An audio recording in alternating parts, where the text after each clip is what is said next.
Welcome to the Airport Wild Podcast. This is episode number 10, and in today's episode, we're going to be discussing WhaMRAT. That's the Wildlife Hazard Management Risk Assessment Tool, and we're going to be discussing it with one of the contributors to the creation of this tool, Russ DeFusco.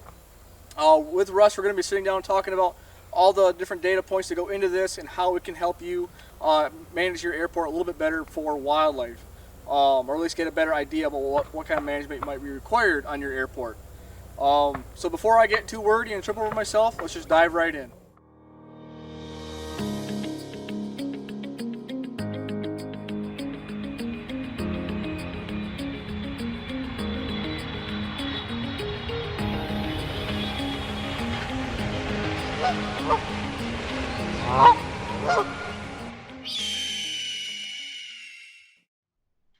Well, good. Yeah, no, I'm very glad to hear you're using this, or somebody's using this, because it was really designed in order to allow any size airport anywhere in the country to do a self-evaluation of where they are and then trend over time to continuously improve their programs.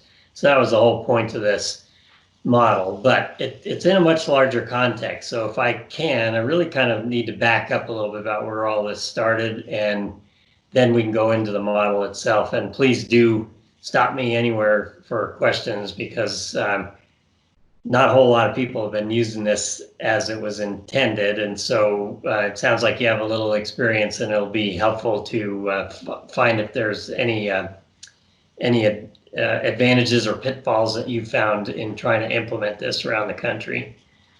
So okay, if I can, let me start all the way back to how this initially was commissioned by the FAA through the Airport Cooperative Research Program, which is part of the Transportation Research Board.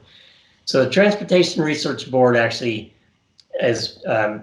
it is an independent arm. It's actually the part of the National Academies of Sciences that does research on various transportation projects for the Department of Transportation, including the Federal Aviation Administration. So the FAA, of course, which administers airports and air traffic control and things that everybody's familiar with, has an arm of that called the Airport Cooperative Research Program. So the Airport Cooperative Research Program actually solicited inputs into a program to integrate wildlife management into their safety management programs. And actually, I'm going to hold this up for those that are on a video. I know you also have just an audio version of this going. Yep. But ACRP Report 145, hopefully you can see that. Yep, I can see it. Called applying an SMS approach to wildlife hazard management. So SMS is safety management systems. And again, back this up a little bit further, even further still. SMS, safety management system, is the kind of industry standard for integrating all of your safety programs on airports. And the International Civil Aviation Organization, ICAO, actually mandated several years ago that all member states develop an SMS approach to all their safety management programs. So the FAA has actually kind of struggled with this a little bit. There's some guidelines out there, advisory circulars and so on, that were in draft form back in 2015 when they commissioned this study to integrate the wildlife management into the overall safety management program. And it's a perfect fit. In a nutshell, safety management systems have four really basic components. One is safety policy, and that's where the organization's leadership actually commits to a safety perspective on how to manage their overall safety programs. So they develop policy.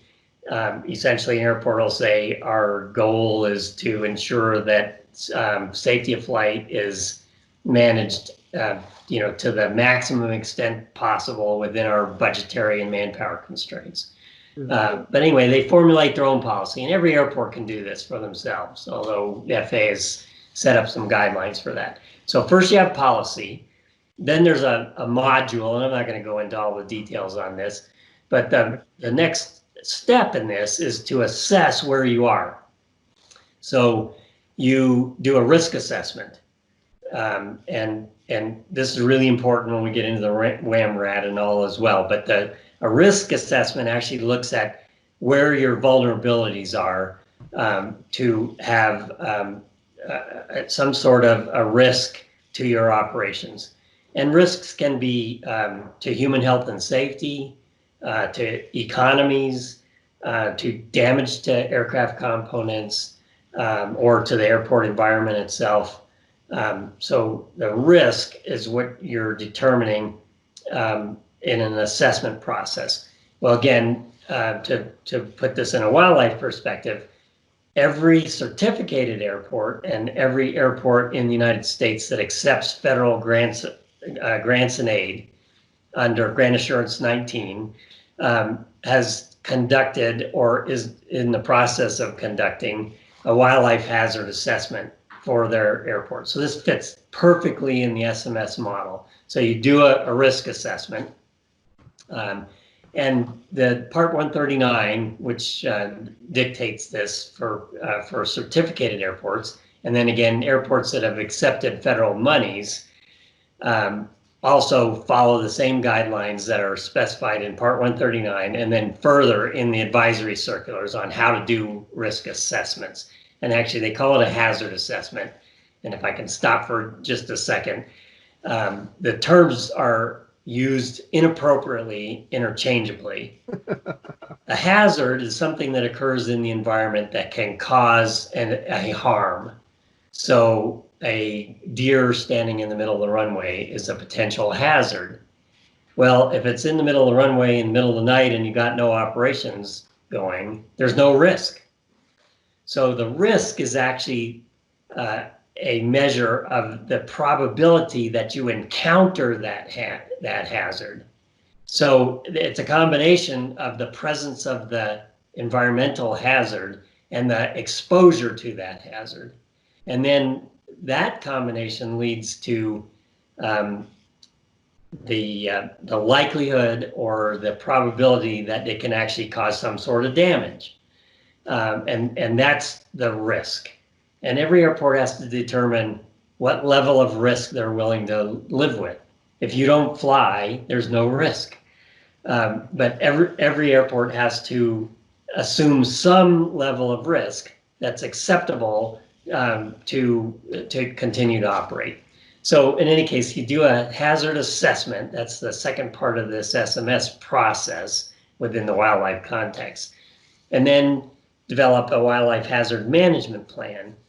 And the management plan is actually the implementation of programs in order to mitigate risk, so to drive the risk lower. So again, you have the policy that sets up the assessment and then a management program in order to try to reduce the risk to acceptable levels. The next part of that is a continuous assessment of the data that is derived from those management programs. So you collect data on the presence of wildlife in the area, where and when they occur, how many strikes do you have, what types of aircraft are involved in the strikes, what type of wildlife are involved in those strikes. All of that goes into the FAA's Federal Wildlife Strike Database, where we can look back at the ultimate consequence of risk. You know, how many accidents did we have? How many incidents did we have? How many injuries? You know, what's the cost to the airport, to the entire national system of dealing with wildlife?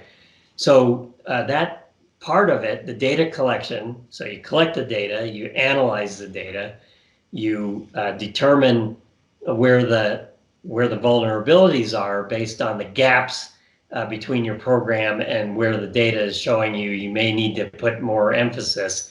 you trend that information over time, and then you go back and you modify your plans. And that last step is really part of the fourth part of SMS, and that's a feedback loop to where you do a reevaluation on a continuous basis of where your vulnerabilities lie. So that's SMS in a nutshell. So you set up a policy, you assess where you're at, you mitigate based on your assessment, and then you go back and determine from the data whether or not you're having any success or where the gaps are that you need to further improve. And that's a continuous feedback loop. You constantly do this. That's SMS in a nutshell. So the WhaMRAT, which I know you wanted to talk about specifically today, is a tool in that arsenal of assessment capabilities that allows you to, in a quantitative sense, determine where you're at, and then do that continuous monitoring and hopefully drive your risk numbers down over time. So part of the goal that we had when we did this safety management system ACRP program was we were tasked to develop an objective tool by which all airports, regardless of size or location within the country, could do an assessment of their risk and then measure it in as quantitative a measure as possible to trend that information over time and make improvements within the context of the safety management system programs. So the WhaMRAT is just one tool. There's other ways to assess your trends over time. Again, are your strike rates going down? Are the types of birds that you're hitting or other wildlife hitting are less hazardous or less risky ultimately to aircraft operations? Did we trade hummingbirds for geese? And we'd much rather have hummingbirds than geese on their airfield. Right. So there's a lot of other ways to look at the data over time to determine whether you're having some success. But the WhaMRAT was designed specifically for a couple of reasons. One, it would, in a quantitative sense, give you some numeric and empirical outcomes to the best extent possible. And I'll explain some of the shortcomings in that, if you will, and some impossible areas to completely quantify. And would allow an airport that continuously operates this system over time to, in an empirical sense, once again, to monitor their trends, given a quantitative output based on what they put into the model. The other thing it would do, though, is allow airports to compare to other airports in their region or across the nation. And the FAA wanted a tool that would allow them, as part of their certification process, to go and be able to say, this airport's doing X, Y, and Z. You may be doing something differently. Here's the result of those outputs, and maybe you guys should talk to each other and share that information to improve everybody's programs. So I will say, before I even get into this, that we're a little disappointed that we've never fully been able to implement this. We had extensive cooperation from a number of airports, ranging from general aviation airports to commuter airports to even the military, but certainly air taxi services, all the way up to international airports that were involved in the process of developing and commenting and refining the model as we developed it. We then tested it on a number of airports that were not involved in the development process to see how they did using the system. There was always a goal to do a follow-up study with ACRP to really test this in a very large scale across the country. They didn't fund it. So, even though we proposed a follow-up, it's not to this point been funded. So the FAA, recognizing that, decided that they would do that in-house with their research people, and generally with airport wildlife biologists, could be consultants, but more than likely would have been their USDA folks that they have on hundreds of airports around the country to test this. They also didn't do this. So it has not really been utilized to the extent that we hoped. And we who knows where this is going, but we actually thought there'd be an advisory circular that would come out on this that would further guide airports to implementing this program. So for anybody that's watching this, we're really encouraged that you are, and hopefully you'll implement this and then get back to us with your results if there are some tweaks that we can make to the model over time. Again, it's just one tool in the arsenal that you can use, but we thought a very powerful tool. So let me stop there for a minute. If you got any questions to that point before we get into the model itself? No, I mean, I've just been listening and just liking hearing the backstory and on everything. Because so we haven't been using this too much, but it's something I really want to get more of. I think it's just in the research I've been doing on it. I've been kind of just doing some mental calculations for the airports that I work at. I mean, we're not going to show a whole lot because we're in the Sonoran Desert. We don't have, we're not DC or any of those northeastern, so we're not going to show nearly as much as they are. But I've just been fascinated, like just going through this. I mean, everything that. What I like is that you've taken what generally goes through a biologist's head, like because you hear. I mean, an aviation biologist's head is you've taken stuff like you hear deer presence or absence or geese presence, like you were talking about, or cormorants or hummingbirds, and I mean, biologists, our heads are already going towards, all right, what's that mean for the airport? How we're going to manage this differently? But it's sometimes hard to translate that, especially for folks that aren't as wildlife minded. And I think that this formula, just in reading it, it really takes a lot of that mentality and it puts it into a very, what I think is a simple to read format. I can take this and show it to airport staff. They know what the difference between a cormorant and a goose is, but like there's two different. But as a water bird, they act totally different there. But at the same time, they're similar. Similar body sizes, flock sizes, behavior. There is some similarities and some differences, but and I know I'm just kind of rambling, but so I don't really have any questions. All I want to say is I think this is really cool, and I can't wait to learn some more. Yeah, good. And you should see, being in the Sonoran Desert, a big difference between you and San Francisco or JFK or Miami. Yep. And this is again an empirical way to actually show quantitatively the differences. At the same time, you're in an area of the country that doesn't have very high risks compared to other parts of the country, but every airport should be working to drive their risks down. And right. That's the whole goal of this thing. So you can compare yourself to a JFK or to a Dallas or something, between you and or Phoenix or wherever else you may want to make those comparisons. But at the same time, if you're in Phoenix, you should be driving your risk down as well. And this is the tool everybody can use. So it's definitely so we're not going to be the only ones out here. I mean, we're not the only ones in the Sonora.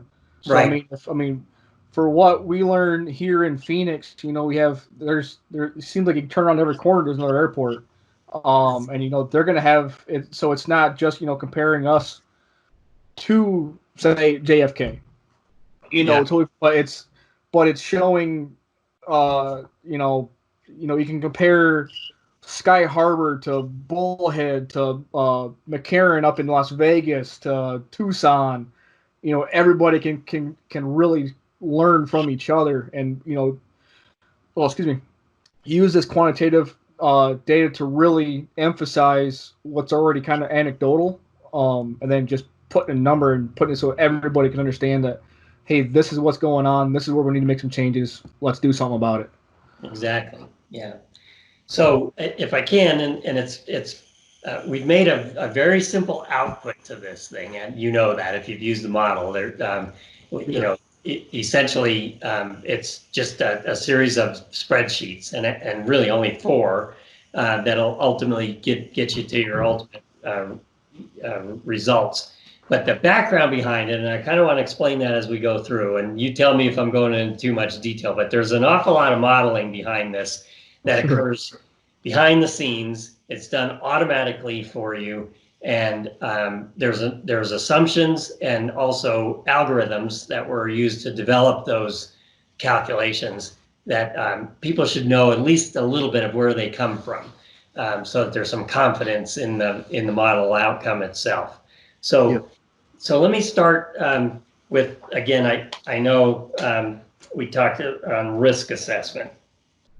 So the way this model works is there's several modules that the user needs to put inputs into. And then behind the scenes, again, the model actually makes calculations for you.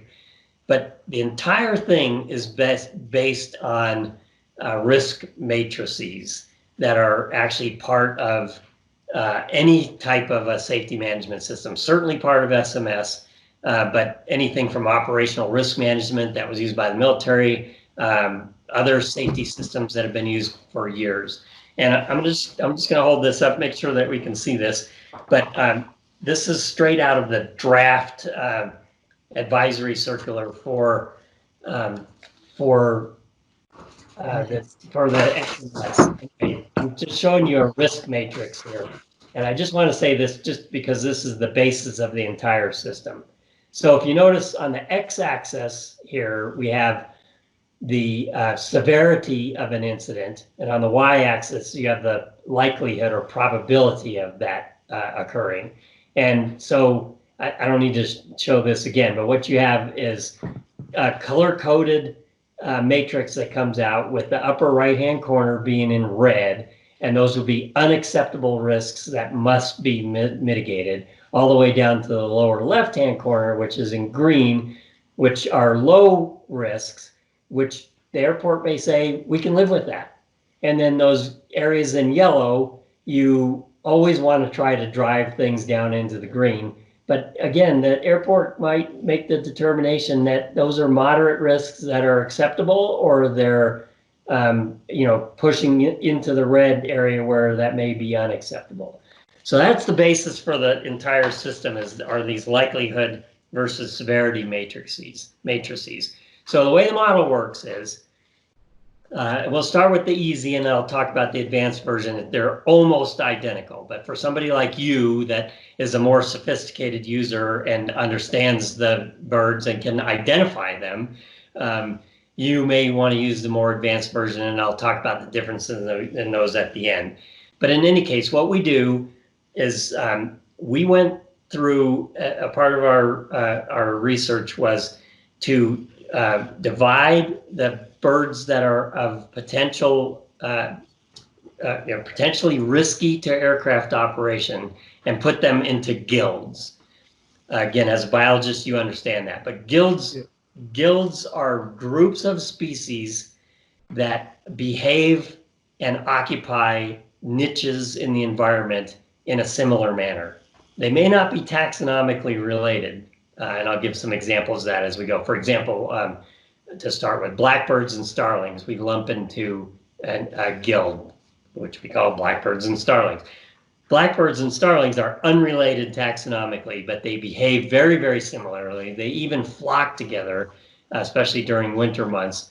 And so they respond to habitat features, roosting sites, nesting areas, and harassment efforts that you may use on the airport almost identically. So we group them into the same guild. So one of the things that we found doing this research, and I've known this now for decades working in this business, is that the guild designations are non-standard. You at one airport may put birds into a guild that another airport just down the road might put into a different guild. Yeah. So one of the things that we did right from the beginning is that we took every single bird, mammal, and reptile species in the United States from various sources. For birds, for example, we use the American Ornithological Union's checklist of birds of North America. Everything north of the Mexican border, including all of Canada and Hawaii, we threw in there as well. Every bird that's been recorded here, either routinely or accidentally, was listed in this publication.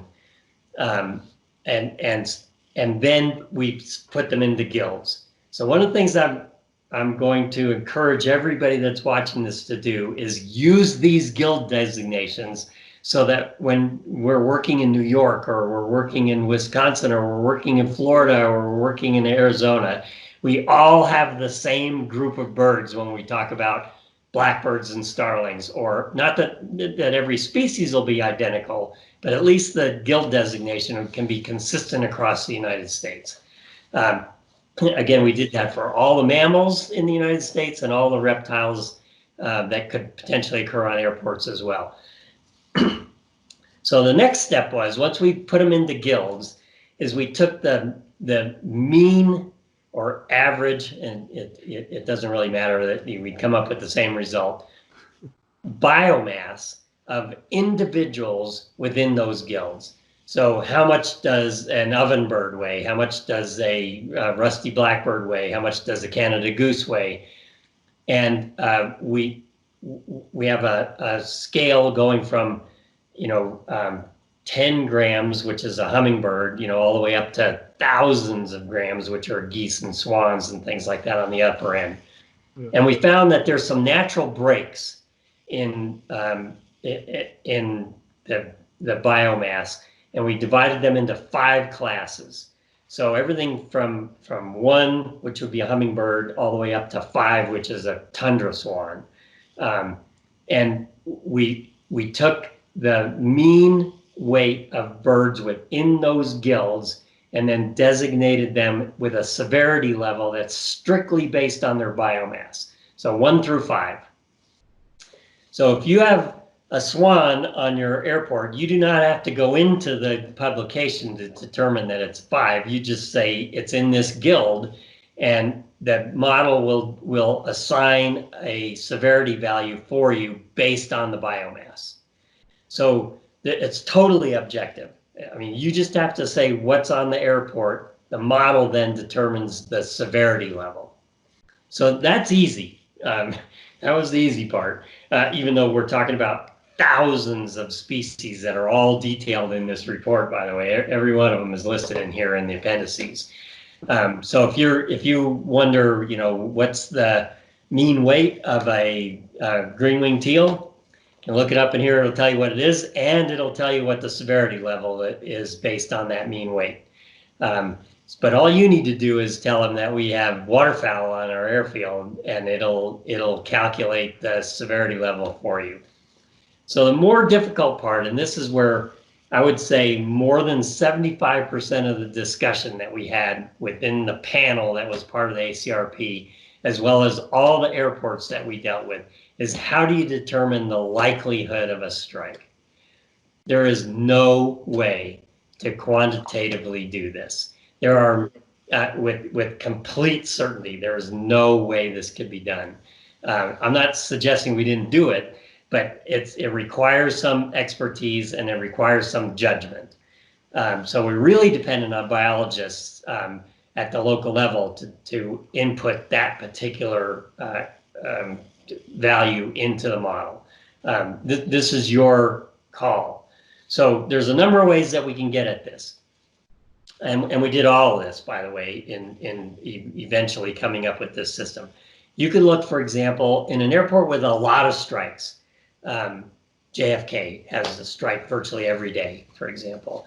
The likelihood of a strike when you have hundreds or thousands of strikes over a period of years, you can simply look at what has been struck here in the past. We hit more gulls than we hit shorebirds, or we hit more shorebirds than we hit grassland birds, or we hit way more blackbirds and starlings than we hit woodland birds, for example, that are all these different guild designations. We rarely or never have a strike with a seabird, for example, a kittiwake or a Right, you they're know, not an hitting the others. albatross or something like that. So you could look at your strike history if you have enough data to do that and say the likelihood of a strike with a goose is 10 times that of a a pipit, for example. And so that's one way we could get at it. Another way would be to use remote sensing.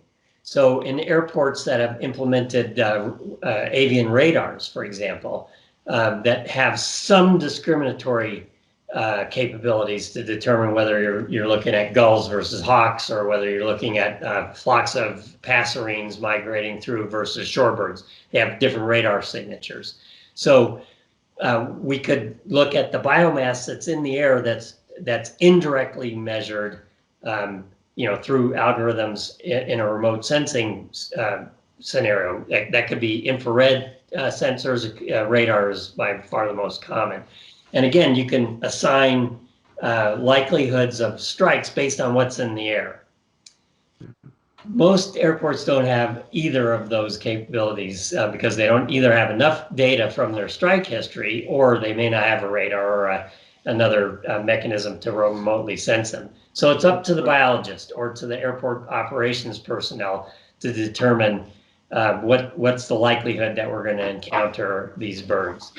So what we use primarily for this is, if you look in the local literature, in the field guides, for example, or in the wildlife refuge data for nearby your airport, almost every one of these things has an abundance rating.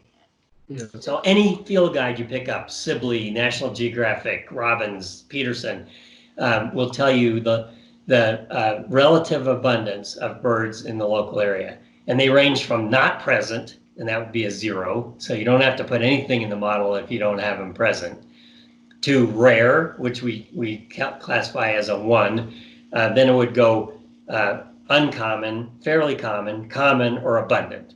So if you use that scale, 1 to 5, the same basic 1 to 5 scale you used on the severity index for your likelihood index, you have to have some judgment in there, but you'll say likelihood of a strike with waterfowl, they're fairly common in the area, is a 3. All you have to do is put waterfowl in there and then say, the level of probability that we'll actually encounter these is, fairly common. Right. So now what happens on that risk matrix is you have a severity on the x-axis, a likelihood of a strike on the y-axis, and it'll put a dot somewhere on that risk matrix that I held up earlier. Yep. And there's a value on that dot, a numerical value. So what we do next is we take in aggregate all the guilds that you input. So say you have waterfowl, raptors, blackbirds, gulls, and grassland birds on your airfield. You put in a value for each of those 5 or 6 different guilds that you have present. It aggregates those and comes up with a total aggregate score for your wildlife portion of this model. So that's the first worksheet, the first stage. And I'm going to get to it later, but in the easy model, all you would do is say, we have waterfowl. When we get to the advanced version, you can actually put the species of waterfowl that you have in, and it'll do the calculations for you based on the type of species you have. And that's the only difference between the two models. But anyway, so you put in abundance, you put in the abundance data, the likelihood of a strike. The model already knows the value for the severity of that, and it makes a calculation, which we call, and then it adds them up for each guild, and we call that the aggregate wildlife risk score. Okay, so that's the first step.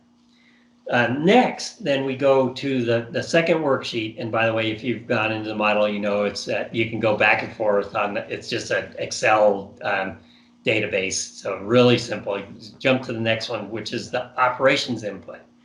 So in the operations data, you, for your airport, put in the total number of operations by class of airport for each for an average year.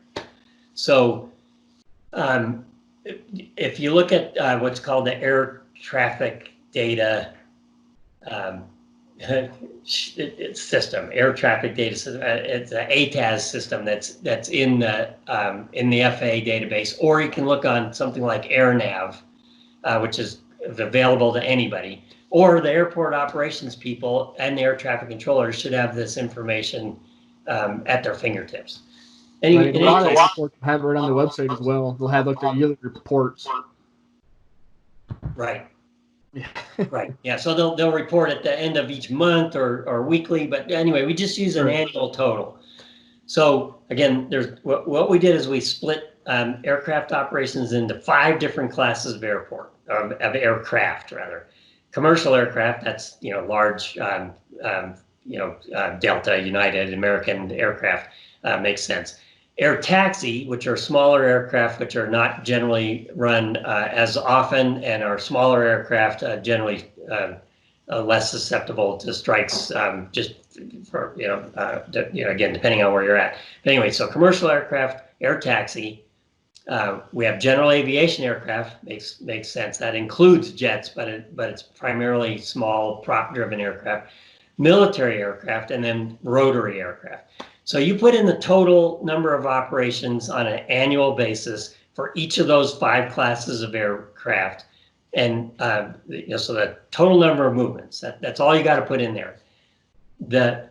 I've got to explain how this calculation is made though too. But obviously, the more movements you have, the more likely you're going to have a strike.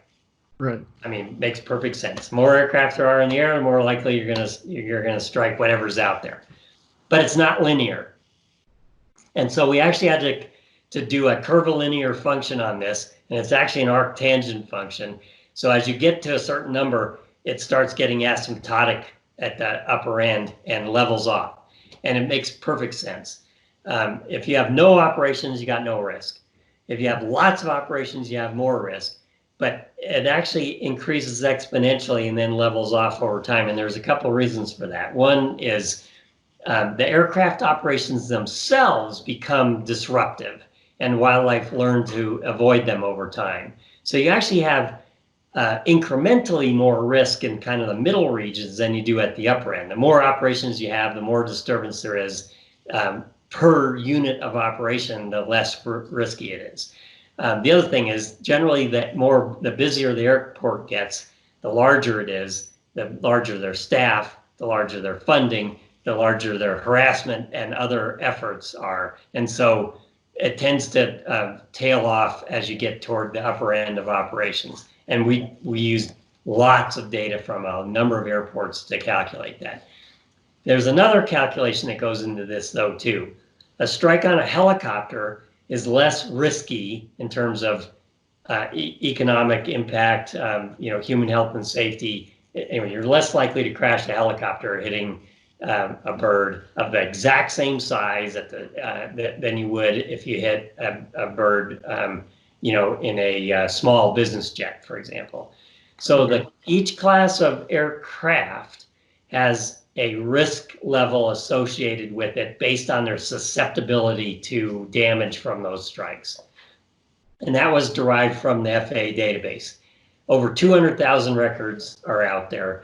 And if you, for example, take something that's very commonly struck, let's say a red-tailed hawk, and we look at the amount of damage that is reported for red-tailed hawk strikes on commercial aircraft, general aviation aircraft, air taxis, military, and rotary aircraft, we find that, for example, the actual damage rate on a commercial aircraft is over two times that for the same strike on a red-tailed hawk with a helicopter. So there's a coefficient applied to that as well. In any case, all you have to do is put in the number of operations by those 5 classes of aircraft. The model does all those calculations in the background, and it will adjust the aggregate wildlife risk score that we got from the likelihood and the severity of the strike that you put in the first data sheet.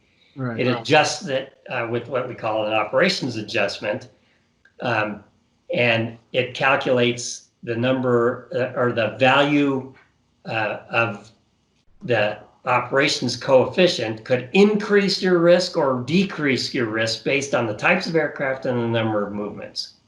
And again, it comes out with an empirical value that's automatically calculated by the model for you. The next part of this is a habitat adjustment. So in the FAA advisory circulars, 33C now specifically, we use 33B, which was active at the time. It lists a number of incompatible land uses around airports. Things such as landfills, golf courses, sewage treatment plants, agriculture, those sorts of things. And the distance from the airport is also important. The further away you go with one of those incompatible land uses, the less risk or even the less hazard that it poses to that airport. And that decrease in the risk actually is an exponential decrease as you go further from the airport. So again, once again, we made a calculation in the model. You don't have to do this. You just have to say we have a landfill and it's 2 miles from the airport and it's within the traffic pattern.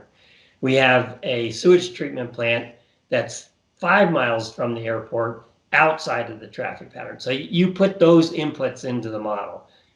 This airport, you may be at a general aviation airport in Iowa, is growing corn on the airfield inside of their perimeter security fences.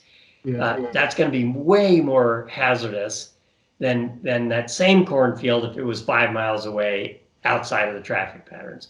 So you put in the types of landscape uses or land uses within the out to 5 miles, which is the FAA standard on that, and the distance and the type of land uses. And again, the model calculates an adjustment to your aggregate wildlife risk score up or down based on the presence of those potentially habitat attractants. The last thing you put in is the level of mitigation that's applied to those things. So for example, you may have deer very close to the airport, but you have a FAA compliant security fence. So even though the deer are there, there's no risk because they're not on the airfield because that fence is keeping them out. Right. But that same fence doesn't keep geese, for example, from coming in. So you've put some mitigation level in there, but not 100%. How much harassment do we apply? Other types of mitigation measures. So for example, let's say you have a water retention pond, stormwater retention pond on the airport that violates the FAA guidelines. So they want you to mitigate this. So one of the things you could do is put in an underground storage tank. The risk just went to zero because the water is no longer available for that particular habitat feature. But maybe you can't afford to put in the underground storage tank, so you string wires across it. So we have a level of mitigation that's not 100%, but it's better than an open retention pond. Or we put bird balls out there and completely cover the water surface, and once again, it's no longer available to the wildlife. So again, this is where a biologist has to come in because they have to determine the level of mitigation that's applied to this particular habitat feature. So it can be, and we just made this really simple: low, moderate, and high level of mitigation.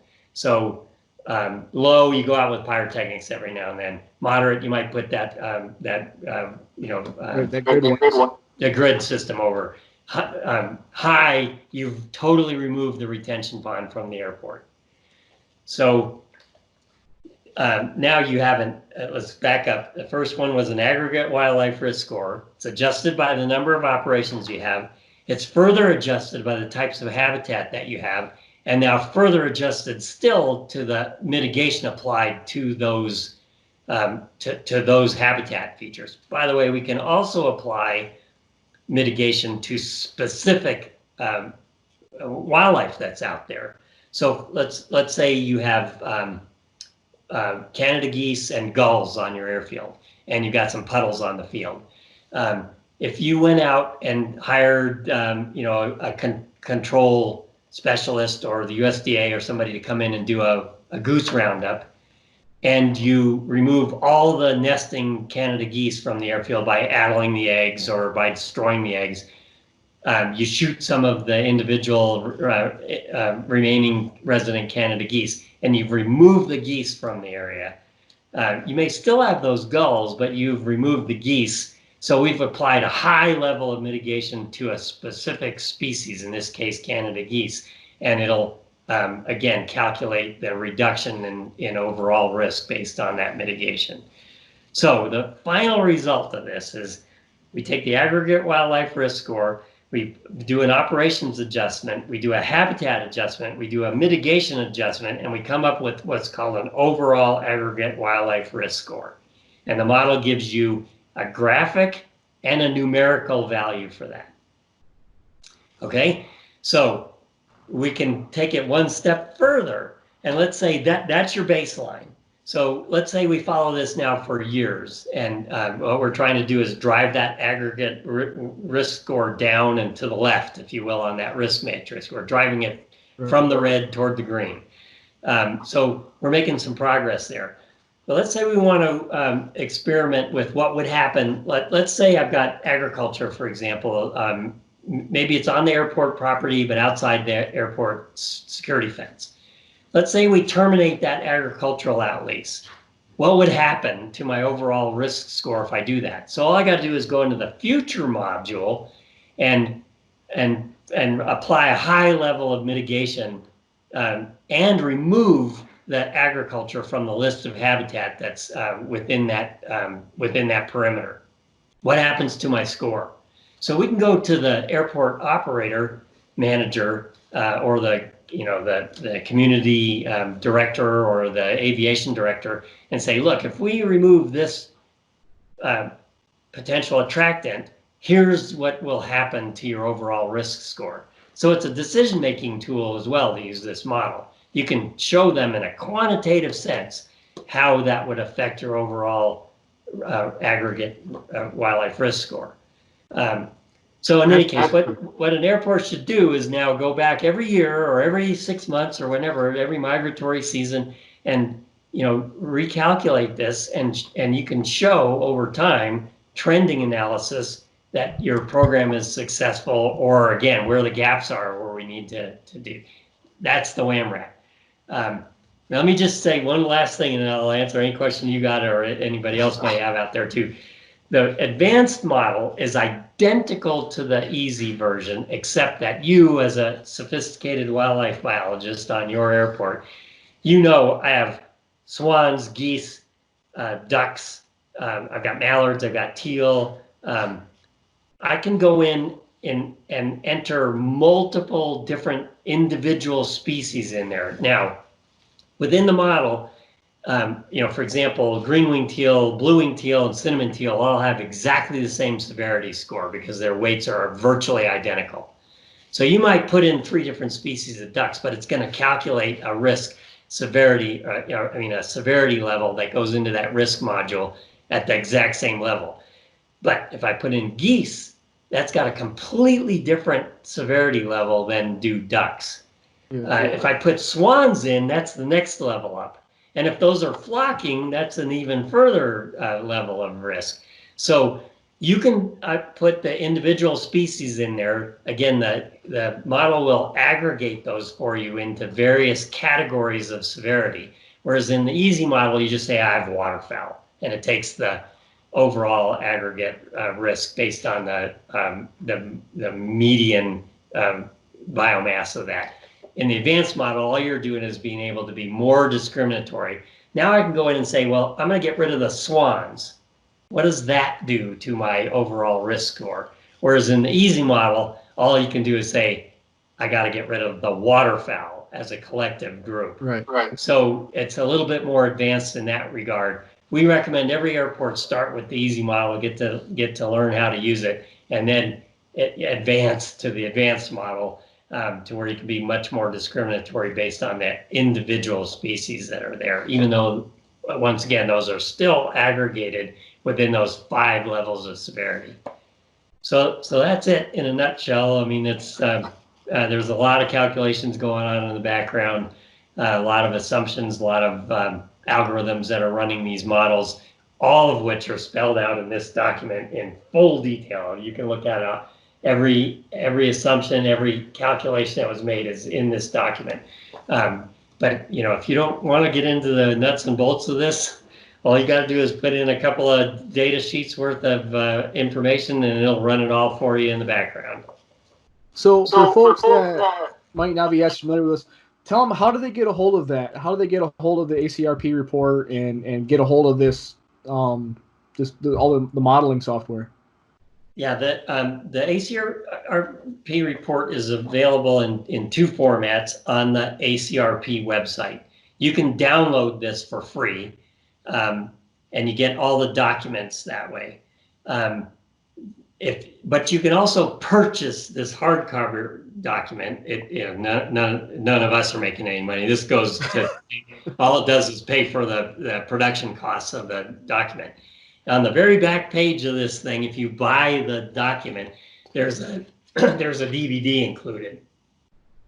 So this DVD has the entire document and the model in here. But when we first set this up, as far as I know, this is still there. I'll be honest with you, I haven't checked on it in a few months.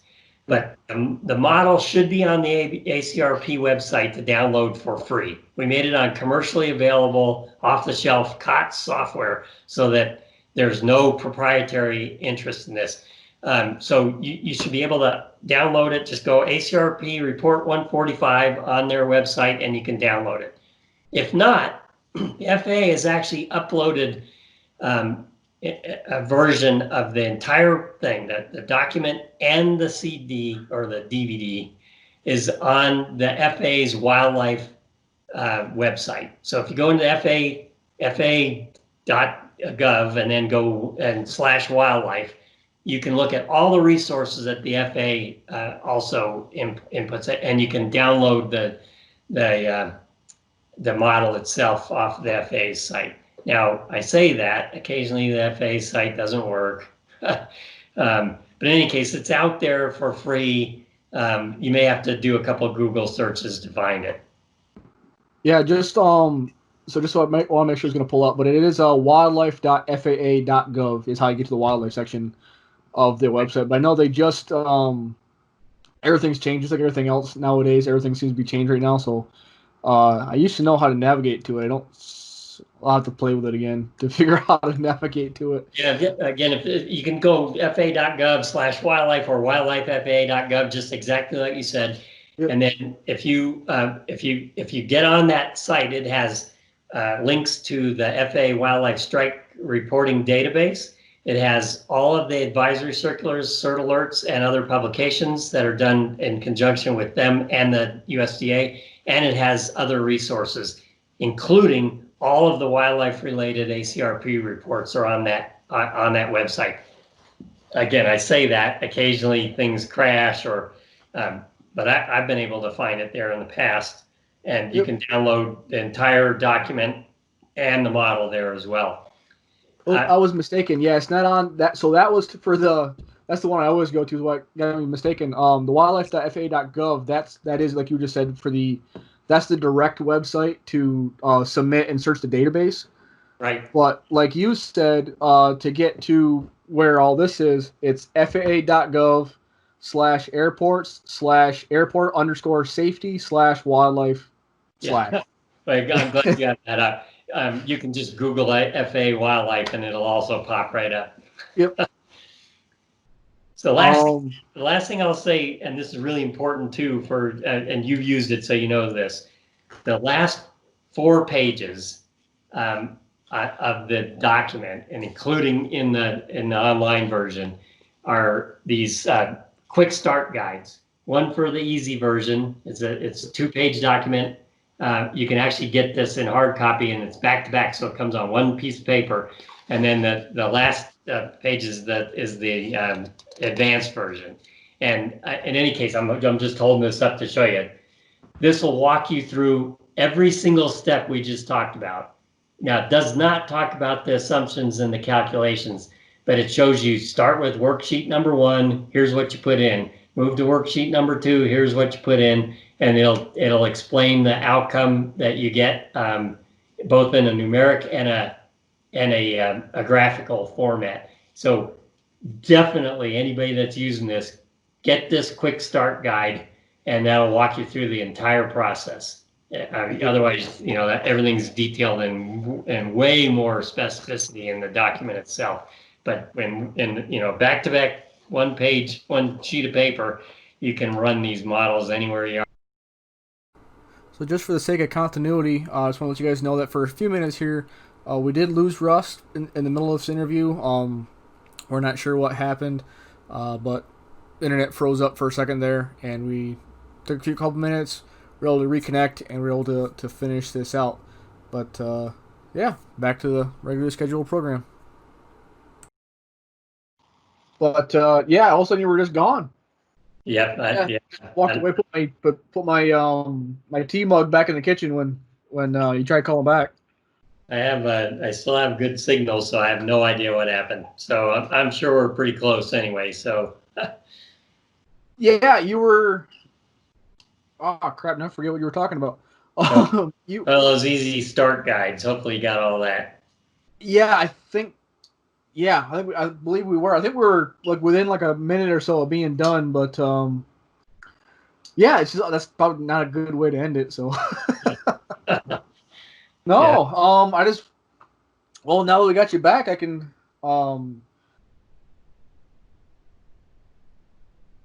yeah, there I go getting scatterbrained again. I mean, I'm trying to think of any questions I might have, and I think you did a really great job of explaining everything, and I think it's something that everybody should play with, especially since you don't have to pay for it.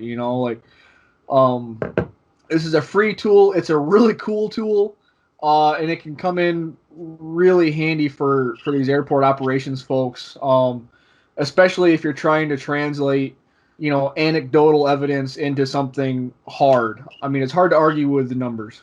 I mean, you guys have done a fantastic job of getting the models done, getting the math, and putting just a phenomenal tool in the hands of wildlife and operations personnel.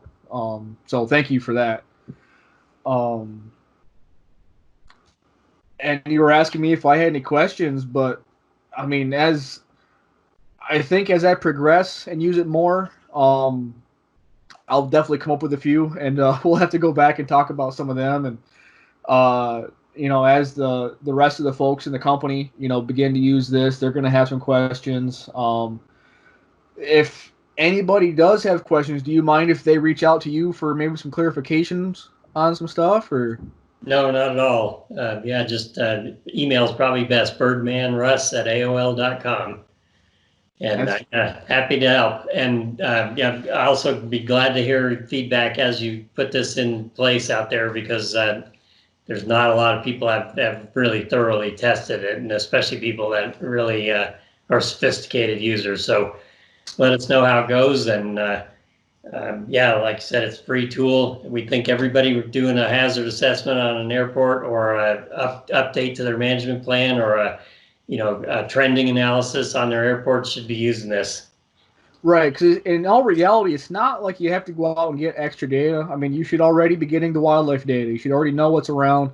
The operations data is there. The habitat data. You already have the data. This is just a really solid way to piece it all together and really, like I said, just produce some numbers. It's really hard to argue with math, especially if you have to go sit down in a meeting, you have to try to allocate funds somewhere, or you need to validate something in somebody else's eyes. It's really hard to argue. A 1 to 5 scale is not that complicated. Yeah. Yeah. Trying to make it simple, but you're right. It's a good decision-making tool for people spending money, and where to target their resources. So hopefully the airport operators see the value in this as well. Yeah, and I believe they will. I think this is, and hopefully this podcast really helps to raise awareness for this program, and we'll, definitely be shouting the word and putting this out there, and I think as more and more folks gain traction, if they have questions, like you said, this model can be manipulated. You guys can mess with it a little bit. If there is maybe a shortcoming that somebody is defining down the road at some point. And I think that's awesome too. Is that I always mark that as how I measure how somebody is if you, as long as you know what you don't know, kind of thing, or you don't know what you don't know. And keep that open, and keep it changing, keep it available, and yeah, overall I think this program is a winner, and I think we'll be seeing a lot more of it down the road.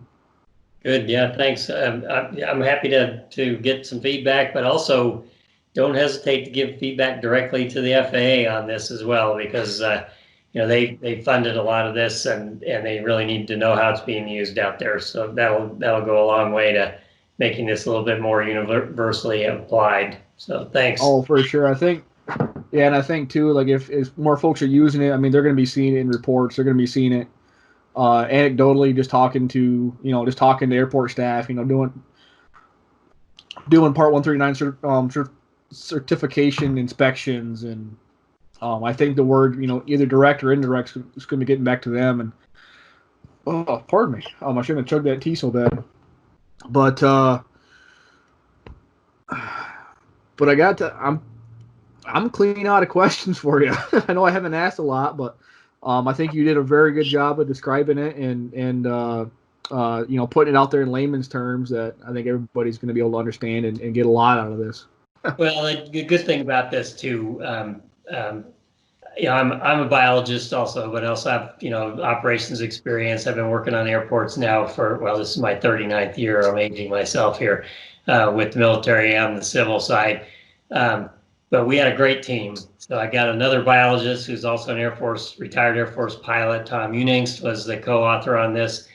We had an excellent modeler who was teaching at the Air Force Academy at the time in management and just has done a lot of multi-attribute decision-making tools like this. So he did all the algorithm work behind the scenes. All of us were involved. And then we had a SMS expert, Joanne Landry. Sorry, Tim Cooley was our modeler. Joanne Landry is an SMS expert. She's done workshops and all for airports all over the country and actually overseas as well. So we have a lot of experience there. But then on the ACRP team, we had USDA, FAA, both the wildlife biologists and the SMS people. We had large airports, small airports. Then we had all these test and development airports that were involved in this. So this does not come from one perspective. And working in the airport wildlife field that there's so many different aspects of this that need to be brought together. And that's what we try to do with this tool. So I don't want anybody using this to think that this came from one biased perspective at all. We had inputs from all the user groups, everything from air traffic control to operations personnel to biologists to, again, modelers, safety management people involved in the development of this. So it's not just me. This is a big team effort, and hopefully it's useful for everybody because everybody had their chance to get their inputs into this thing. Well, good. Thanks. Let me know how it goes. All right. Well, thank you, Russ. All right. We'll talk to you soon. Yeah, thanks. Bye. So there you have it, folks. That is WhaMRAT in a nutshell. Thank you to Russ for sitting down with us and explaining everything and putting out nice, good layman terms for us. I think the WhaMRAT is an awesome tool that can help everybody, be kind of quantitative in how to assess wildlife on your airport. If you stuck around with us this long, make sure to go down below, hit the like, share, subscribe button, and while you're at it, leave us a review. Every podcast episode that we release, we will be going through those reviews, reading them, putting all the names in a hat, and then every time we do one of these, we'll draw a name out of the hat, and then that person will win some free swag. This could be stuff like Snarge seasoning. We got some hats, maybe some shirts. It's kind of whatever comes down the pike, so you never know what you might get. Our last winner, John RTD over on, I think it was Stitcher, If you could please come back and get a hold of me again at jwarner@lumakers.com, JWARNER. Forgot to spell my own name for a second there. At Lumakers, LOOMACERS.com. Just tell me who you are with your address. We will send you that swag. We got some cool stuff from our last guest, and yeah, just make sure you leave those reviews, and we'll see you next time. Bye.